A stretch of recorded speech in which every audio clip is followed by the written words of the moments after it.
মরণ ভাইয়ের ভিডিওটা দেখেন, মরণ ভাইয়ের কি বলে।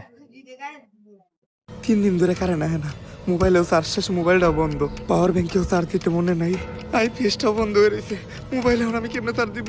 মোবাইল চার্জ না দিতে পারলে আমি পাগল হয়ে যাবো। ডাক্তার সাহেব, আমার পোলাই জানি কেমন পাগলের মতো করতেছে, ওরে একটু দেখেন। চার্জ নাই, চার্জ নাই, চার্জ নাই। ওর তো চার্জোফোবিয়া হয়েছে।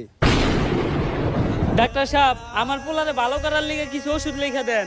ওষুধে কাম হইব না, ওর লাগবো রিয়েলমি C100i, কারণ এটাতে আছে 7000 mAh এর বিশাল ব্যাটারি। একদিন চার্জ দিলে 3 দিন চলবো, চার্জ দিয়ে কোনো টেনশন নাই। আর আর আছে 120,000 আল্ট্রা স্মুথ ডিসপ্লে, কোনো লেক নাই। এই ফোনটার লুক আর স্টাইলও একদম প্রিমিয়াম, হাতে নিলেই একটা স্টাইলিশ ফিল দেয়। এই মোবাইলটাই তো আমার চাই। যা মনে হইতাছে ডাক্তার, রিয়েলমি C100i একটা আমারও দরকার।